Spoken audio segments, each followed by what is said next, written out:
उस पर एक स्टिंगिंग ऑब्जर्वेशन है ये सुप्रीम कोर्ट की। संदीप जी, मैं आपकी बात सुन रहा था जी। आपने कहा कि सुप्रीम कोर्ट ने कहा कि नुपुर शर्मा के ऊपर सत्ता का नशा हावी हो गया था और उसने बिना किसी बात की परवाह किए ये टिप्पणियां की। मेरे ख्याल में यही बात सुप्रीम कोर्ट पर भी लागू होती है। सुप्रीम कोर्ट स्वयं बिना किसी जांच के किसी को दोषी नहीं ठहरा सकता। सुप्रीम कोर्ट के पास मामला जो गया था वो एफआईआर ट्रांसफर करने के लिए गया था, न कि नुपुर शर्मा के ऊपर दोष सिद्ध करने के लिए। मुझे नहीं समझ आता कि सुप्रीम कोर्ट ऐसी जबानी टिप्पणियां कैसे कर सकता है। अगर सुप्रीम कोर्ट में दम होता तो वो इसे लिखित ऑर्डर के रूप में पेश देता। सुप्रीम कोर्ट ने लिखित ऑर्डर में सिर्फ पिटीशन डिसमिस्ड एज विथड्रॉन क्यों लिखा? क्यों नहीं पूरी अपनी टिप्पणी लिखित ऑर्डर में दी, ताकि सुप्रीम कोर्ट को आईना दिखाया जा सकता कि आपके पास क्या अधिकार है कि किसी केस की बिना ट्रायल के आप उसको दोषी भी मान लेते हो, खुद ही प्रोसिक्यूटर बन जाते हो, खुद ही चार्ज लगाते हो, उसे दोषी ठहरा करके वो अपना फैसला मौखिक में सुना देते हो। इससे एक बहुत बड़ा गलत संदेश पूरे देश में जाता है कि सुप्रीम कोर्ट के ऊपर सत्ता का नशा हावी जाता है और जो मर्जी बोल दे उसको कोई रोकने वाला नहीं है। एक चीज और जो सुप्रीम कोर्ट ने कही कि आप मजिस्ट्रेट के यहाँ क्यों नहीं गए। सुप्रीम कोर्ट कितने केसों में, अनगिनत केसों में मजिस्ट्रेट, हाई कोर्ट सबको बाईपास करके अमीर लोगों की पिटीशनें खुद सुनता है, और न केवल सुनता है, रात के 12-12 बजे सुनता है। ऐसे केसों में आप सुप्रीम कोर्ट को क्या कहोगे? कैसे सुप्रीम कोर्ट इस प्रकार बिना सुने, बिना किसी तथ्यों के जाने वो टिप्पणी कर सकता है? अगर नुपुर शर्मा ने गलत बोला है तो ये नीचे की ट्रायल कोर्ट का काम है देखना कि उसने तथ्यों के विपरीत बोला है या तथ्यों के आधार पर बोला है। अगर उसकी टिप्पणियां गलत हैं तो उसे ट्रायल कोर्ट सजा देगा। सुप्रीम कोर्ट ने तो ट्रायल कोर्ट के लिए एक गाइडलाइन लेकर दी कि अगर टीवी डिबेट में किसी ने कहा तो वो दोषी है, उसको पूरे देश से माफी मांगनी चाहिए। और मेरे ख्याल इस स्टैंडर्ड के हिसाब से तो सभी टीवी चैनल्स के जितने एंकर हैं, जितने वहां खड़े होते हैं, जितने पेश होते हैं, जितने डिबेट करते हैं, एंकर्स के बारे में, पत्रकारों के बारे में भी बोला है और ये justice SN. Dhingra supreme court ने कि एंकर क्या कर रही। मान्यवर प्रणाम, जय श्री राम, जय हिंदू, जय हिंदुस्तान, जय भारत। असहिष्णु हिंदुत्व चैनल पे आप सभी का हार्दिक अभिनंदन और स्वागत है। मैं अधिवक्ता संतोष पांडे। अभी आपने न्यूज़ 24 का एक छोटा सा वीडियो क्लिप देखा होगा जिसमें दिल्ली उच्च न्यायालय के पूर्व न्यायमूर्ति आदरणीय एस.एन. ढींगरा साहब अपनी टिप्पणी दे रहे थे और उन्होंने सुप्रीम कोर्ट के जजेज महानुभाव की बखिया उधेड़ के रख दी और उन्हें आईना दिखाया है कि सच जान लीजिए चेहरे पे धूल है, इल्ज़ाम आईने पे लगाना फजूल है। नुपुर शर्मा के ऊपर जो आपने टिप्पणी की कि जो भारत में इस समय कानपुर के दंगे हुए, प्रयागराज के हुए, मुरादाबाद, रामपुर, जहाँ जहाँ भी उनकी टिप्पणी, उनके टिप्पणी भी मत कहिए, उनके कथन के बाद, वक्तव्य के बाद जो दंगे हुए और कन्हैया लाल की हत्या तक नुपुर शर्मा के उस तथाकथित सत्य बयान, सत्य कथन के बाद हुआ है। सत्य कथन मैं यूँ कह रहा हूँ कि इनके हदीसों में ये लिखा हुआ है कि 6 वर्ष की आयशा से बूढ़े मोहम्मद साहब ने ब्याह किया और 9 वर्ष की उम्र में उस बच्ची के साथ इन्होंने शारीरिक संबंध बनाए, जो कि जाकिर नाइक ने इसको माना है, जो कि इनके हदीस बुखारी में दिया हुआ है। मैं इस वीडियो के अंत में इन सभी लिखित चीज़ों को भी प्रेषित करूंगा और माननीय सुप्रीम कोर्ट का कल का जो व्यवहार था, कल की जो टिप्पणी थी नुपुर शर्मा के ऊपर, वो सरासर दर्शाता है कि सुप्रीम कोर्ट ने कल का व्यवहार सरिया कोर्ट की तरह किया है। पक्षपाती बन के, पक्ष बन के उसमें पक्षपात किया है। और सुप्रीम कोर्ट के इस टिप्पणी से उस नुपुर शर्मा के जान को कितना खतरा बढ़ गया होगा आप समझ सकते हैं। जिस प्रकार से सुप्रीम कोर्ट ने ये टिप्पणी की, उस हिसाब से तो मोहम्मद गौस और रियाज को रिहा कर देना चाहिए और कन्हैया लाल की हत्या के लिए नुपुर शर्मा को गिरफ्तार करके फांसी चढ़ा देना चाहिए। सुप्रीम कोर्ट जो भी कार्य करती है हम सब मानते हैं, बतौर अधिवक्ता हम सब सम्मान करते हैं, लेकिन इस तरीके से जो गिरावट आई है राजनीतिक स्तर पे, न्यायपालिका के स्तर पे, ये तो बड़ा अशोभनीय है और शोचनीय है देश के आम नागरिकों के लिए कि क्या संविधान का महत्व है, क्या न्यायपालिका का महत्व है, क्या विधायिका कार्यपालिका, कोई पता नहीं है कि इस देश में क्या हो रहा है हिंदुओं के साथ। नुपुर शर्मा को आपने सीधा सीधा उसके जान को सूली पे चढ़ा दिया। आपने तो एक तरीके से क्रिया की प्रतिक्रिया वाली बात कर दी, न्यूटन के तीसरे लॉ की बात कर दी।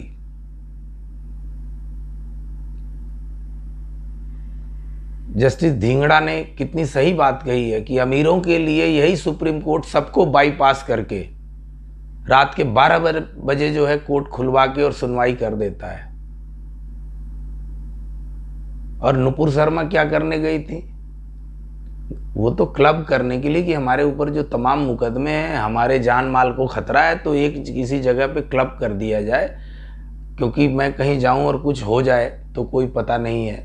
तो सुप्रीम कोर्ट को सीधा उसको डिसमिस करते या ग्रांट करते।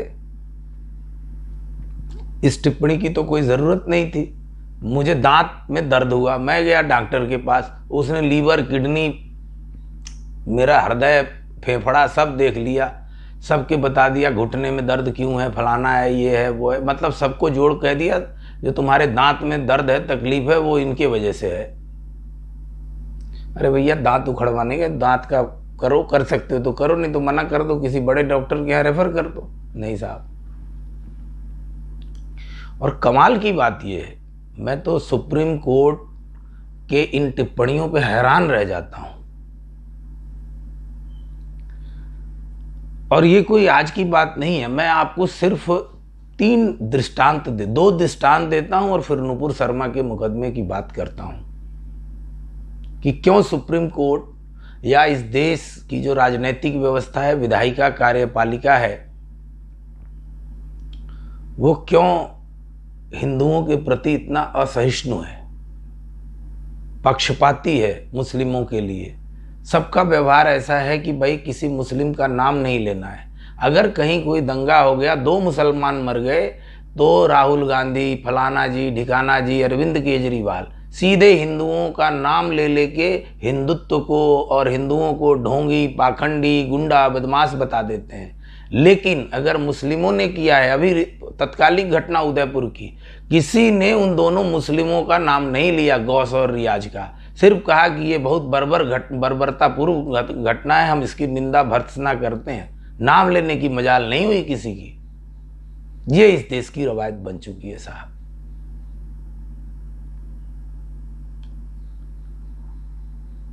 अब मैं आपको दृष्टांत पे ले चलता हूं। सन 2002 में कार सेवकों से भरी एक ट्रेन गुजरात के गोधरा स्टेशन पे रुकी होती है। पूरे बोगी को मुस्लिमों ने सुनियोजित षड्यंत्र के तहत आग लगाया और एक भी आदमी को जिंदा नहीं निकलने दिया, दरवाजे बंद कर दिए, न प्रशासन न पुलिस, सब सोते रहे। उसके पश्चात गुजरात में दंगे भड़क उठे, तमाम मुस्लिम मारे गए, हिंदू भी मारे गए, पुलिस फायरिंग में भी लोग मारे गए। आज सुप्रीम कोर्ट, आज तक कभी सुप्रीम कोर्ट ने नहीं कहा कि इस गोधरा में ट्रेन जलाए जाने और कारसेवकों की हत्या के कारण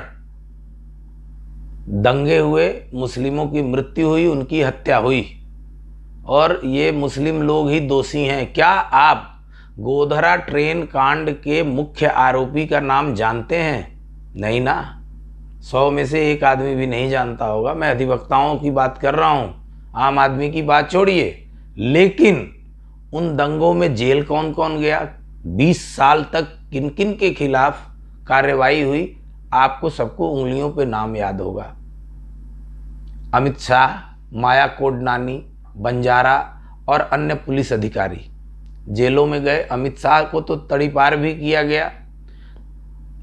आज जो हमारे देश के प्रधानमंत्री हैं माननीय नरेंद्र मोदी जी, उनको क्लीन चिट अब जाके मिली है 20 साल के बाद सुप्रीम कोर्ट से, जो कि क्लोजर रिपोर्ट एसआईटी ने, सुप्रीम कोर्ट द्वारा गठित एसआईटी ने दे दिया था आज से कई बरस पहले।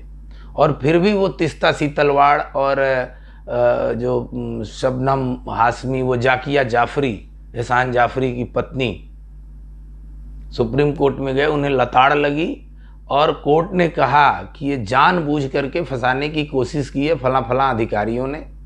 उस पर भी मैंने एक वीडियो बनाया था। और आज वो आरबी श्री कुमार और तिस्ता सीतलवाड़ जेल में है और संजीव भट्ट जेल में है। अभी और भी लोग जेल जाएंगे।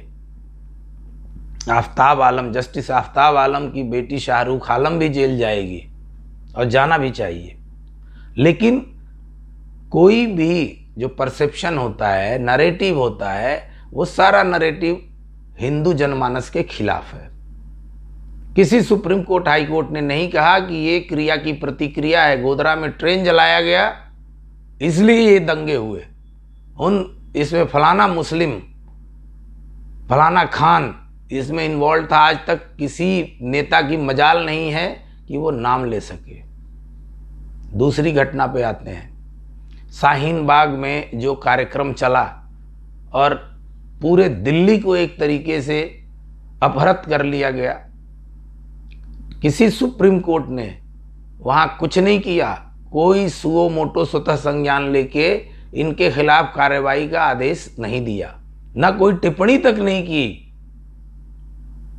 और साहब, इन्हीं लोगों ने जब सीलमपुर में जाकर के, जब लोग आजीज हो गए, कपिल मिश्रा ने इस पे भाषण देना शुरू किया कि इस पे कार्रवाई होनी चाहिए, इन लोगों ने पत्थरबाजी शुरू कर दी, दंगे किए, पुलिस वालों को मारा। और जो वो ताहिर हुसैन निगम पार्षद है, जिसने अपने घर पे गुम्फा लगा रखा था, गुलेल पत्थर फेंकने वाला, और अंकित शर्मा को चाकुओं से गोद दिया गया। और आज किसी भी मुस्लिम दंगाई का नाम लोगों के जहन में नहीं होगा, लेकिन हिंदुओं की तरफ से जो कल्प्रिट बना कपिल मिश्रा, उसको सुप्रीम कोर्ट भी याद करती है, हाई कोर्ट भी याद करती है, और उसे भी कत्ल किए जाने की धमकी मिली हुई है। इस बात पे सुप्रीम कोर्ट को कोई मलाल नहीं है, न कुछ कहना है। तीसरा, मतलब ये तो एक तरीके से आप ये समझ लें कि पक्षपात की पराकाष्ठा है। जो कल का मामला था, सुप्रीम कोर्ट में नुपुर शर्मा ने अपने खिलाफ जितने भी मुकदमे दर्ज किए गए विभिन्न प्रांतों में, विभिन्न जिलों में, तो वो इसलिए गई थी कि साहब हमारे को जो है ये जो इतने मामले हैं, मुझे इतनी धमकियां मिली हैं। क्या सुप्रीम कोर्ट को नहीं पता है कि नुपुर शर्मा को बलात्कार की धमकी, परिवार को मारने की धमकी, उनका वही सर तन से जुदा, गुस्ताखी रसूल की एक ही सजा, सर तन से जुदा, ये आपको नहीं पता है? और आपने इतनी तल्ख टिप्पणी की और आपने तो उसके जान को तलवार की नोक पे रख दिया। और आपका सिर्फ ये कहना, लिखित में आपने क्यों नहीं कहा? लिखित में आप आदेश देते। आपने अपने आदेश में कहा कि नुपुर शर्मा एकमात्र कारक और कारण है आज देश में जो भी हो रहा है, चाहे वो कानपुर का पथराव दंगा, प्रयागराज का पथराव दंगा, मुरादाबाद की घटना, ये जितनी घटनाएं हैं ये सब नुपुर शर्मा के एक वक्तव्य के कारण हुआ है, और उनको प्रवक्ता थी, उनको सोच समझ के बोलना चाहिए था। अरे भैया, उसने क्या बोला और क्यों बोला? यहाँ फिर सुप्रीम कोर्ट ने वही गोधरा वाली हरकत की, शाहीन बाग वाली हरकत की। वो जो तस्लीम रहमानी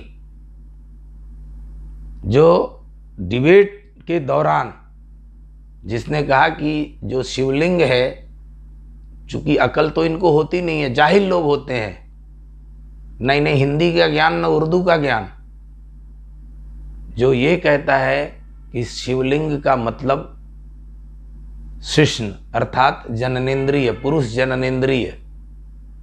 अब इस गधे जाहिल को कौन बताए कि लिंग क्या चीज होता है?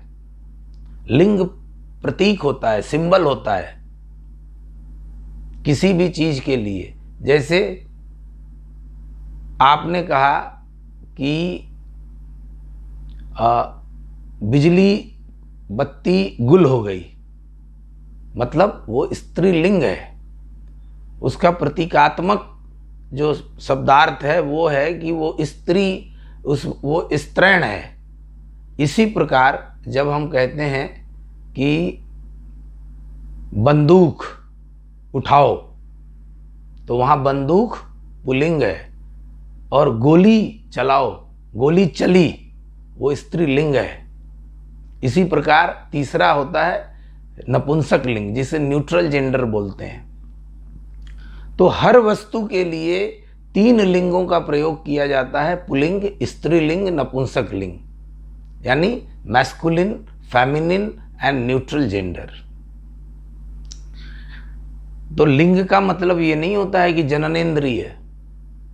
हमारे जो देवनागरी में, जो संस्कृत से ये सारे शब्द आए हैं, उसमें लिंग प्रतीक स्वरूप होता है। किसी भी वस्तु के लिए कोई ऐसी, जैसे मान लीजिए आप, आम बहुत अच्छा फल है, तो वो क्या हुआ, वहाँ पुल्लिंग हो गया, वो पुरुषैण प्रतीक को संबोधित करता है। और अगर आप वहीं कहते हैं कि अरे ये लीची बड़ी खराब है, तो वो स्त्रीलिंग को परिभाषित करता है, स्त्रीलिंग से वो प्रतीक पाता है। ये कोई योनि और लिंग शिश्न की बात नहीं है, ये महिला पुरुष जननेंद्रिय की बात नहीं है, ये ट्रांसजेंडर की बात नहीं है। तो इन जाहिलों को आप नहीं समझा सकते। और ये खुलेआम टीवी डिबेट में ये तस्लीम रहमानी कहता है कि दिल्ली के इंडिया गेट और तमाम जगहों पे जो वो बैरिकेड्स के लिए लगे होते हैं पिलर्स, जिनका आकार जो है शिवलिंग नुमा ही होता है, वो कहता है जाइए वहाँ पूजा कीजिए शिवलिंग पे। आप इस तरीके के से धर्म का अपमान कर रहे हैं। माननीय सुप्रीम कोर्ट से विनम्रता पूर्वक मैं पूछना चाहता हूँ कि क्या आपने ऐसी कोई टिप्पणी की कि तस्लीम रहमानी के वक्तव्य के बाद उनके खुद के लिखित दस्तावेजों के आधार पर नुपुर शर्मा ने अपना वक्तव्य दिया? इसमें कहाँ अवमानना हो गई, कहाँ प्रॉफिट का अपमान हो गया? उन्हीं की लिखी बातों को कहना उनके धर्म गुरुओं ने कहा। मैं तो नहीं समझता कि नुपुर शर्मा ने कोई भी गलती की, और मैं नुपुर शर्मा का समर्थन करता हूं, लेकिन आप अपने गिरहबान में झांक के देखिए। जज साहब, इल्जाम आईने पे लगाना फिजूल है, सच जान लीजिए कि चेहरे पे धूल है। वो एक शेर है कि एक याद काफी है उम्र भूल जाने को, और एक भूल काफी है उम्र भर रुलाने को। ये कल जो आपने कहा है, ये काला धब्बा रहेगा, हमेशा याद किया जाएगा। आज से 4-5 साल पहले भी इसी तरह सुप्रीम कोर्ट के 4-5 जजों ने भारतीय इतिहास को कलंकित किया, जो अब भूतपूर्व हो चुके हैं, जिन्होंने कभी जो कार्य नहीं हुआ था आकर के प्रेस कॉन्फ्रेंस किया और लोकतंत्र खतरे में है का स्लोगन दिया, और तथाकथित वामपंथी, लेफ्ट लिबरल, कांग्रेसी, फलाना ढिकाना सारे बल्ले बल्ले की देखो इस देश ने को तो इन्होंने बर्बाद कर दिया। तो अब आप भी तय करें कि हिंदुओं, जब भी आप एक होने का कोशिश करते हैं इस देश की विधायिका, कार्यपालिका, न्यायपालिका आपको जातियों में बांट करके हमेशा अलग करना चाहती है। आज देखिए इस आरक्षण के नाम पे सैकड़ों जातियां, उपजातियां, अगड़ा, पिछड़ा, अति पिछड़ा, दलित, महादलित और अन्यान्य हर राज्य में हर व्यक्ति को आरक्षण चाहिए। ये इनकी देन है, न्यायपालिका, कार्यपालिका, विधायिका की, सिर्फ अपने निजी स्वार्थों के लिए। और हिंदुओं, बंटना बंद करो। आप कोई ब्राह्मण, राजपूत, क्षत्रिय, धोबी, चमार, गधा, घोड़ा जो भी हो, सिर्फ हिंदू हो, सिर्फ हिंदू हो, सिर्फ हिंदू हो, नहीं तो अपनी अस्मिता को अब आप बचा नहीं पाओगे। आपने कल देख लिया कि सुप्रीम कोर्ट ने किस तरह सरिया कोर्ट की तरह व्यवहार किया है। तो इन्हीं शब्द, और मैं आगे जो सुप्रीम कोर्ट का जो कल आया था उसके बयान की भी कॉपी लगा रहा हूं, उसे भी आप पढ़िएगा। और जो पहला वीडियो आपने देखा जस्टिस धिंगड़ा का, उसे भी ध्यान से देखिएगा। जिस प्रकार हमारे साथ, हमारे हिंदू भाइयों के साथ, हिंदू जनमानस के साथ जो किया जा रहा है, कहीं आने वाले दिनों में माननीय उच्चतम न्यायालय संसद कहीं ये कानून न बना दे कि अब सभी हिंदुओं को प्रणाम नमस्कार नहीं करना होगा, किसी से भी मिलने पे वालेकुम प्रणाम करना होगा, वालेकुम नमस्ते करना पड़ेगा। तो तैयार रहिए वालेकुम प्रणाम के लिए। बाकी इस वीडियो को अधिकाधिक शेयर करें, मेरे इस चैनल को सब्सक्राइब भी करें। जय श्री राम, हर हर महादेव, धन्यवाद।